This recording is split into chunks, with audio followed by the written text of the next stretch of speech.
तो मैं आपको ये रिकमेंड करूँगा कि आपने बैंक के थ्रू देनी, ताकि आपका प्रूफ रहे। खुद ही अपना आप बुक कर सकते हैं स्टूडेंट प्रोमो कोड लगा के। आपने कॉन्फिडेंस से जॉब देनी है, आपको कुछ भी नहीं कहेंगे वो।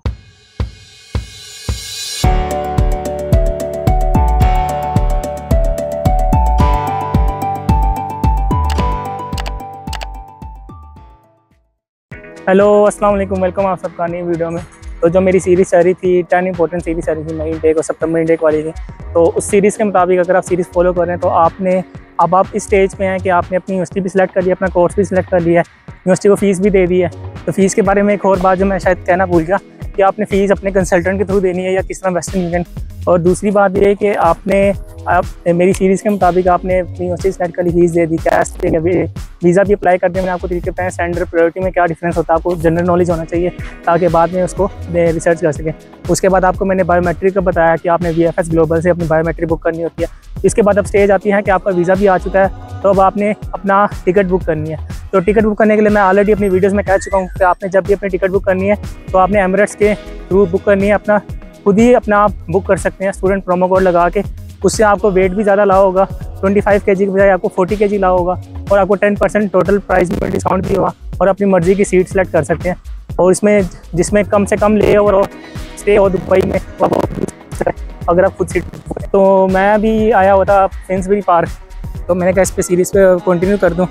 तो ये समर्स है, तो समर्स में लोग इस तरह सन बाथ लेते हैं और देखिए कितना मज़े का पार्क है ये। सही मतलब कि कंटूर में बना हुआ है, अप डाउन। तो इस सीरीज़ में जो इस वीडियो का मकसद ये है कि मैं आपको बता दूं कि आप जब इस स्टेज पे हो कि आपने अपना वीज़ा भी आके अपनी टिकट बुक करनी है, तो आपने किस एयरपोर्ट पे जाना है, क्योंकि इसमें भी काफ़ी ज़्यादा मिथ बनी होती है कि आप हीथ्रो ना करो, आप दूसरा एयरपोर्ट करो, मैनचेस्टर चले जाओ या बर्मिंघम चले जाओ, उधर ज़्यादा सुकून होगा। तो मैं आपको यही कहूँगा कि आपने लोगों की बातों में नहीं आना, क्योंकि अगर आप लोगों की बातों में आएंगे तो आपने आप कॉन्फिडेंस लूज़ कर देंगे। अच्छे लड़के होते हैं, वो कहते हैं यार हमें कॉन्फिडेंस तो है, लेकिन लोग डराते हैं कि आप ये वाला एयरपोर्ट ना करो, इस पर सख्ती होती है, ये होती है। यार बात सुनो, बॉर्डर में जो बंदा होता है उस पर पूरी कंट्री की जिम्मेदारी होती है। तो अगर वो आपके सारे डॉक्यूमेंट चेक करता है तो वो इतनी सख्ती तो नहीं करता। अगर अनलेस कि आप आपकी बैंक स्टेटमेंट फेक हो या आपका डॉक्यूमेंट फेक हो, फिर तो इशू है आपके लिए। फिर तो आपको नाम जिस मर्जी एयरपोर्ट पर जा कुछ भी आपके साथ हो सकता है, तो इस पर आपको एयरपोर्ट को ब्लेम नहीं कर सकते। तो मैं आपको यही कहूँगा कि जब आप अपनी टिकट बुक करें, आपने सबसे पहले खुद बुक करनी है, ताकि जिसमें कम से कम ले ओवर हो आप वो सिलेक्ट करें। और दूसरी बात ये है कि आप जब एयरपोर्ट सेलेक्ट करें UK में, तो आप बेशक लंदन करें, मैनचेस्टर करें या स्कॉटलैंड में कोई करें, तो वो आप पे डिपेंड करता है कि आपको किस सिटी में आपकी यूनिवर्सिटी है, आप उसके मुताबिक सेलेक्ट करें। आप लोगों से ना डरें कि लोग कहेंगे कि हीथ्रो में ज़्यादा सख्ती होती है, कोई कहेगा गैटविक में ज़्यादा सख्ती होती है। अब मैं ऐसे लोगों को जानता हूँ जो कहते हैं, जिनको लोगों ने कहा था कि हीथ्रो में बहुत सख्ती होती है, जैसे कि मैं और मेरा एक और दोस्त है, तो उनको लोगों ने कहा था हीथ्रो पे बड़ी सख्ती होती है, ना जाना इधर उधर। लेकिन हम हीथ्रो पे कहते हैं हमें कुछ भी सख्ती नहीं हुई थी। और मुझे लोगों ने कहा था गैटविक में, कुछ लोगों ने कहा था गैटविक में चले जाना, वहाँ सख्ती नहीं थी। वहाँ मेरा एक दोस्त गया और उसको आधा घंटा पौना घंटा उन्होंने बैठा के रखा। तो जो मेरा फैसल दोस्त है, इसके साथ भी गैटविक में यही हुआ कि उसको काफ़ी देर उन्होंने बैठा के रखा। तो ये असल में हीथ्रो बदनाम हुआ है कि वहाँ पे ज़्यादा सख्ती होती है। असल में इंटरनेशनल एयरपोर्ट है, तो वहाँ पे ज़्यादा फ्लाइट्स आती हैं, तो वहाँ पे रश होता है, इसलिए वो लोग जिसकी चेकिंग करने लग जाते हैं उस पर फिर ज़्यादा डीप चेकिंग में जाते हैं वो। तो ये तो हो गया कि आपने एयरपोर्ट कौन सा सेलेक्ट करना है, वो आपको मैं बता दिया कि आप कौन सा मर्जी एयरपोर्ट सेलेक्ट करें। आपने वो एयरपोर्ट सेलेक्ट करें जो आपकी यूनिवर्सिटी के पास पड़ता है, या आपको जिस सिटी जाना वहाँ से पास पड़ता है, ठीक है ना। यहाँ पे जिसने आपको लेने आना उसके लिए जो फिजिबल लगता है, आपने वो वाला एयरपोर्ट करना। आपने इस बारे में घबराना नहीं है कि यार ये वाला एयरपोर्ट कर लिया मैंने, वो दूसरा नहीं किया, उस पर ज़्यादा सख्ती होगी। तो उस हिसाब से आप बेफिक्र हो जाए, ठीक है। आप बस कॉन्फिडेंस रखें और अपने डॉक्यूमेंट आपने किस तरह अरेंज करें वो मैं आपको बता देता हूँ। तो जैसे बात है डॉक्यूमेंट अरेंज करने की, तो मैंने आपको वीडियोस में शायद पहले भी बताया, मैं दोबारा बता देता हूँ कि जो डॉक्यूमेंट्स मेन डॉक्यूमेंट्स होते हैं, जैसे कि कैश लेटर मेंशन होते हैं, डिग्री, ट्रांसक्रिप्ट, आपका आइल्स का टेस्ट, PB टेस्ट और आपका केस लेटर। ये जो 5-6 डॉक्यूमेंट हैं, इंपॉर्टेंट डॉक्यूमेंट है, ये आपको इनको अपने एक फाइल में रखना है, अलग फाइल में, ठीक है। ये फाइल मैं आपको शो कर रहा हूँ, तो आपने फाइल में रखना है, ताकि अगर आपसे वो डॉक्यूमेंट कहें, क्योंकि कभी कभी होता है आप कहते हैं कि आपका कैश लेटर निकालें, आप फाइल से निकाल के दे दें। कभी वो कहते हैं अपना बैंक स्टेटमेंट निकालें, तो आपको फाइल से निकाल के दे दो। और कभी कभी ऐसा भी होता है वो कहते हैं कि अपनी पूरी फाइल हमें दे दें। तो अगर किसी बच्चे ने अपना कोई ऐसा डॉक्यूमेंट जो जिसमें हो सकता है इसमें वो ज़्यादा चेकिंग में जाए, वो अगर डॉक्यूमेंट उन्होंने उनको दे दिया तो वो फिर ज़्यादा चेकिंग में जाते हैं। तो आपने यही काम करना है कि आपने 2 फाइल्स बना के रखनी है। एक फाइल जो अपने हाथ में पकड़नी है जिसमें इंपॉर्टेंट डॉक्यूमेंट हो, जैसे आइल्स, PB टेस्ट, फिर बैंक स्टेटमेंट और आपके सारे कैश लेटर वगैरह, ऑफर लेटर वगैरह, ठीक है। ऑफर लेटर भी लाजमी पकड़ लेना।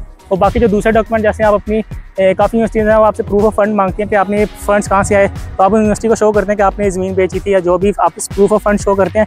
उस तरह के डॉक्यूमेंट जो सिर्फ यूनिवर्सिटी मांगती है, आपसे एम्बेसी नहीं मांगती, क्योंकि एम्बेसी सिर्फ आपसे वो डॉक्यूमेंट मांगेगी जो यूनिवर्सिटी ने कैश के ऊपर मेंशन किया हुआ कि यूनिवर्सिटी ने कैश किस बेस पे दिया है, तो वो डॉक्यूमेंट एम्बेसी लाजमी चेक करती है। बॉर्डर की बात एम्बेसी कर रहा हूँ, बॉर्डर की बात कर रहा हूँ। तो इमिग्रेशन ऑफिसर की बात करूँ मैं, तो वो आपने डॉक्यूमेंट जो अपने बैग में रखने हैं, बेशक आप हैंड कैरी में रखने हैं, लैपटॉप बैग में रखने हैं, और आपने जो डॉक्यूमेंट मेन डॉक्यूमेंट अपने हाथ में इस तरह पकड़ के रखने हैं और आपने उनसे कॉन्फिडेंस से बात करना है। अगर वो आपसे पूछें, क्योंकि वो एक्सपेक्ट करते हैं कि अगर आप यहाँ पे आ रहे हैं तो एयरपोर्ट पे आपको पता होना चाहिए कि अकोमोडेशन कौन सी है, आपको उसका पोस्ट कोड याद होना चाहिए, आपको अपनी यूनिवर्सिटी का पोस्ट कोड याद होना चाहिए, आपको ये पता होना चाहिए आपकी यूनिवर्सिटी का नाम क्या, आपका कोर्स क्या है, वो आपसे मॉड्यूल्स भी पूछ सकते हैं। ये सारी चीज़ें आपने याद कर लेनी है। मॉड्यूल्स, एड्रेस, यूनिवर्सिटी का एड्रेस क्या है, जहाँ पे आप जा रहे हैं अकोमोडेशन वो एड्रेस क्या है, आपको पिक करने कौन आ रहा है, ये सारी चीज़ें आपने कॉन्फिडेंस से जवाब देनी है, आपको कुछ भी नहीं कहेंगे वो। तो जब आप उनको कॉन्फिडेंस से सारा जवाब देते हैं, अपने डॉक्यूमेंट दिखाते हैं, आपका कैश लेटर देखेंगे, आपका पासपोर्ट देखेंगे, आप उससे स्टैम्प लगा देंगे, उसके बाद कहेंगे वेलकम टू यूके। तो उसके बाद आप जाते हैं, तो अपना सामान कलेक्ट करते हैं और आप जिसके साथ आए होते हैं वो आप उनके साथ चले जाते हैं। अब दूसरी बात ये आती है कि कुछ लोगों को लेने नहीं आते एयरपोर्ट पे, तो कुछ लोग तो जिन लोगों के साथ फेक कमिटमेंट हो जाती हैं वो लोग पूछते हैं कि अगर कोई होममेट से पूछते हैं अगर कोई लेने ना आए एयरपोर्ट पे तो फिर क्या करना चाहिए। या कुछ लोग होते हैं जिनके वाकई में कोई यहाँ पे जाने वाला नहीं होता, क्योंकि यहाँ पे किसी के पास भी इतना टाइम नहीं होता कि किसी के लिए टाइम निकाले। तो अगर कोई इस तरह का बंदा है या जिसको कोई फेक कमिटमेंट हो रही है, इसको शक है कि यार वो पता नहीं बंदा लेने आता नहीं आता, उसके लिए मैं बता दूं कि आपने क्या करना है, आपने गूगल मैप यूज़ करना सीख लेना पाकिस्तान से ही। आपको मैं स्क्रीन डिमॉन्स्ट्रेशन भी, अगर स्क्रीन रिकॉर्डिंग हो सकती है मैं वो बता दूंगा, वैसे मैं आपको वर्बली बता देता हूँ। आपने गूगल मैप अगर यूज़ करते हैं, आपने माई लोकेशन पे जो भी एयरपोर्ट है आपका, आपने पाकिस्तान में ये ट्राई करके आ जाना है, वो एयरपोर्ट डाल देना है और जहाँ पे आपने जाना है उसका एड्रेस डाल देना या पोस्ट कोड डाल देना है। यहाँ पे अगर आप पोस्ट कोड भी डाल दें, जो होता है मतलब अल्फ़ाबेट और डिजिटल फॉर्म में होता है, 5-6 लेटर होते हैं, अगर वो भी डाल देंगे तो आपको एड्रेस गली, एग्जैक्ट गली तक ले जाएगा। तो वो आपको मोड ऑफ ट्रांसपोर्ट पे क्लिक करेंगे, वहाँ पे आ रहा होगा कार, बाइक या ट्रांसपोर्ट, पब्लिक ट्रांसपोर्ट जिस तरह, तो आपने पब्लिक ट्रांसपोर्ट पे क्लिक कर देना, तो आपको बता देगा कि आपने हीथ्रो एयरपोर्ट पे इस ट्रेन में बैठना है, आपने फिर इस प्लेटफॉर्म में बैठना है, यहाँ से यहाँ बैठेंगे, यहाँ से बैठेंगे, तो आपका वो वहाँ तक पहुँच जाएगा। तो उसका ये तरीका होता है कि आप एयरपोर्ट पे जो टर्मिनल है आपका, आप वहाँ पे या तो फुल डे टिकट ले लें, वो ज़्यादा बेहतर रहेगा। आपको फुल डे टिकट तकरीबन 15 से 20 पाउंड में मिलेगी, तो अब बेशक एक्सपेंस है लेकिन टैक्सी से बहुत बेहतर है। टैक्सी जो आपके 200 से 250 पाउंड ले लेगी आपको अकोमोडेशन तक आने का। तो आपने है कि कोशिश करें, अगर आप कोई दोस्त वगैरह है तो उससे रिक्वेस्ट करें कि यार तुम आ जाओ, ताकि मुझे ट्रांसपोर्ट मुझे नहीं समझ आ रही। अगर कोई नहीं आता तो कोई बात नहीं, आपने गूगल मैप पे देख लेना है, जो आपको प्लेटफॉर्म होंगे आपने उस प्लेटफॉर्म में जाना है, वो स्टेशन देखना है, वहाँ से जाते थे जहाँ वो कहेंगे वहाँ उतर जाना है। तो आपने वो इस तरह करके आप अपनी अकोमोडेशन पहुँच सकते हैं। तो घबराने की कोई बात नहीं है, शुरू में आपको ऐसी होता है समझ नहीं आती, लेकिन बाद में आप यूज़ टू हो जाते हैं इस चीज़ से।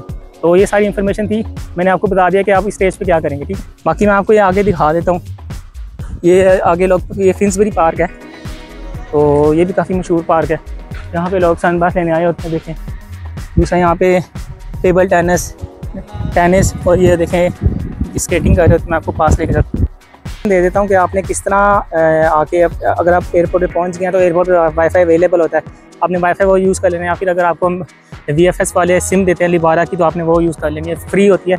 आप जब अपना पासपोर्ट कलेक्ट करने जाए आपने उनसे रिक्वेस्ट कर लेनी है, वो सिम आप डाल के आ जाना तो फ़ायदा होगा। अब यहाँ पर मैं लिख देता हूँ, मिसाल के तौर पर मैं अपनी यूनिवर्सिटी का पोस्ट कोड लिख देता हूँ, E16-2RD, मिसाल के तौर पर मेरी अकोमोडेशन है, और मैं डायरेक्शन पर क्लिक कर देता हूँ। अब यहाँ पे योर लोकेशन आ रही है, तो जो भी टर्मिनल होगा आपका, आपने उस पर क्लिक कर देना है।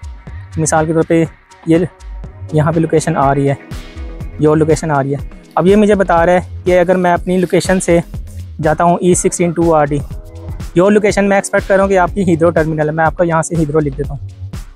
हीथ्रो टर्मिनल से ये मैं अपने अकोमोडेशन, मिसाल के तौर पर अकोमोडेशन में जाना चाहता हूँ। तो अब ये मुझे बता रहा है कि आपके पास ये ट्रांसपोर्ट है, ये गाड़ी का है, ये पब्लिक ट्रांसपोर्ट है, ठीक है।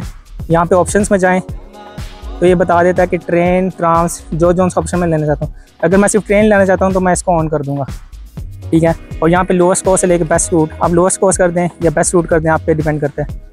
तो आपने जाके ये देख लेना। अब हमें ये ऑप्शन बता रहा है कि 1 घंटा 9 मिनट में पहुँचूँगा और 13 पाउंड में। लोग टैक्सी में 250 पाउंड 200 पाउंड देते हैं, तो उससे बहुत बेहतर है। वैसे एक्सपेंसिव है लेकिन उससे बेहतर आप ये कर लें। अब ये करेंगे, अब ये हमें बताएगा कि आपने हीथ्रो टर्मिनल 2 और 3 से बैठना है। एलिजाबेथ लाइन में अबे वुड आपकी वो है, ट्रेन का नाम है प्लेटफॉर्म 2, ये बहुत ज़रूरी है। आपने वहाँ पे जाके किसी से पूछने के प्लेटफॉर्म 2 कौन सा है और एलिजाबेथ लेन कहाँ पे आएगी, ठीक है, वो आपको बता देंगे। उसके बाद आपने करना है,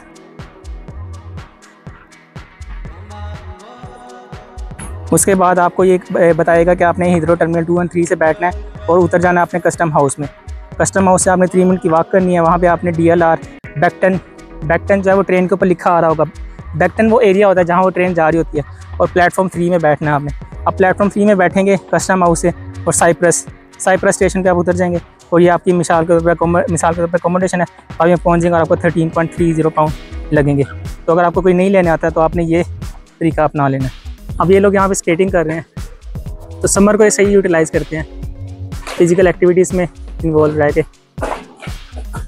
ये सब। क्योंकि समर्स में इन सारे स्टूडेंट्स को, जितने भी बच्चे होते हैं, इनको वेकेशंस हो जाती हैं, तो ये अपने वेकेशन ऐसे मनाते हैं। कुछ समर में यूरोप चले जाते हैं।